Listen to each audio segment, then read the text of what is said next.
Next question. Question says a semicircular wire has length L and mass m. A particle of mass small m is placed at the center of the circle. Find the gravitational attraction on the particle due to the wire. So ये अपना scenario, this is our scenario कि we have a semicircular wire. इसका जो mass है, mass is given as m और length is L, and we have kept a small particle, एक छोटा particle हमने यहाँ रखा हुआ है और हमें बताना है इस पार्टिकल जो आपका मास m है इसके ऊपर फोर्स कितना होएगा. नाउ इसको करने का तरीका ये है कि let's define linear mass density. Linear mass density, so lambda will be equal to total mass m divided by length L, so this will be a linear mass density. So now let us say at an angle of theta we take a very small angle, at an angle of theta we take a very small element of, let's say, length dl, and this angle, let's say, is d theta. So because of this d theta, इस d theta ये छोटा सा element है, d theta वाला है, dl element है, we will experience a force in this direction. Let's say इस force की value is df, so value of this is df. Alright, so in this case we can say this angle will be theta, and if we break this df into two components, so we will get two components. One will be in this direction, let us say df sin theta, and another will be in this direction, इसकी value होगी df cos theta. ये आपके दो component, आपके इस force को हमने दो कंपोनेंट में ब्रेक कर दिया है.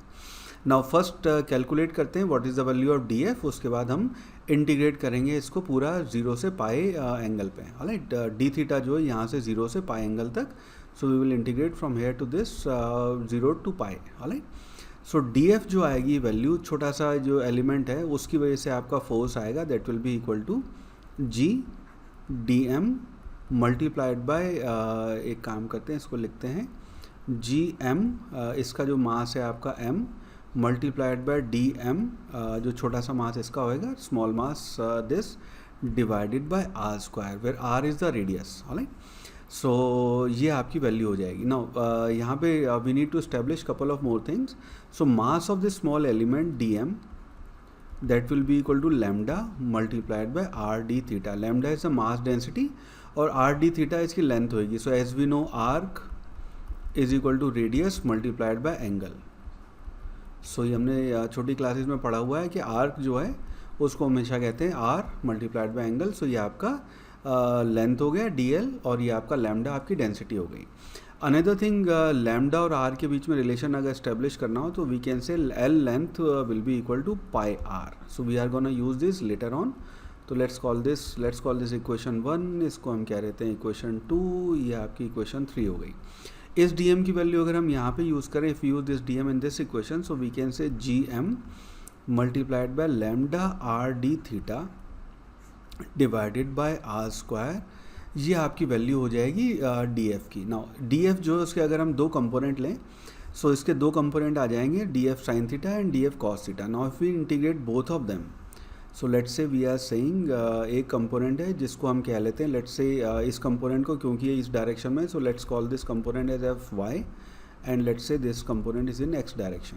ठीक है, सो पहले अगर हम एक्स डायरेक्शन वाले को इंटीग्रेट करें, so df x will be equal to, ये वाला जो कंपोनेंट आएगा उसको हम लिख सकते हैं, this will be equal to df cos theta, और इसको हम लिख सकते हैं this will be equal to df, यानी कि आपका g छोटा m small m multiplied by lambda, एक r ही कैंसिल हो जाएगा, डिवाइडेड बाय r, ये आपका बचेगा integration cos theta d theta. Now this will be equal to df x. Now if integrate on both side, so integration will B from 0 to pi. Now if इसको जब हम integrate करेंगे, ये value आएगी आपकी G M lambda divided by R, integration इसका आएगा sine theta, और लिमिट आप रखेंगे 0 से पाई. नाउ जब इंटीग्रेशन इसकी वैल्यू रखेंगे पाई और 0, सो ये दोनों ही आपका 0 हो जाएगा, बिकॉज साइन पाई भी 0 होएगा, साइन 0 भी हो जाएगा. तो इसका मतलब है इसका जो एक्स डायरेक्शन में कंपोनेंट है इसकी वैल्यू आपकी 0 होएगी. नाउ लेट अस कैलकुलेट आपका वाई डायरेक्शन का कंपोनेंट. सो आपका जो वाई डायरेक्शन का कंपोनेंट होएगा, सो उसको हम कहते हैं D F Y, that will be equal to D F sine theta. So इसको आप लिखेंगे, दिस मीन्स डी एफ यानी कि आपका आ गया G M lambda divided by R sin theta multiplied by d theta and integrate.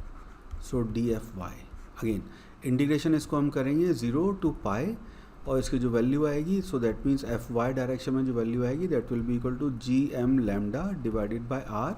Integration of sine will be equal to minus cos theta and limit will be 0 to pi. So this will be equal to G M lambda divided by R multiplied by cos pi minus cos pi will be equal to this will be 1+1.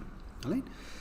सो अपना जो F Y है उसकी value आ गई 2 ये आपका 2 multiplied by G M divided by R. Now lambda की value अगर हम यहाँ से रख दें so this will be equal to M by L, ये आपकी वैल्यू हो जाएगी. नाउ आर की वैल्यू यहाँ पे हम इससे कह सकते हैं R will be equal to, हमें यहाँ फाइनल आंसर एल की टर्म में चाहिए, so R will be equal to L by pi. So R की वैल्यू अगर हम यहाँ पे रख दें so this will be equal to 2 ji.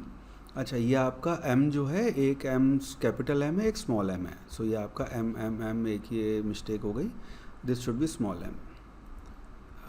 We should not confuse the. So this is small m.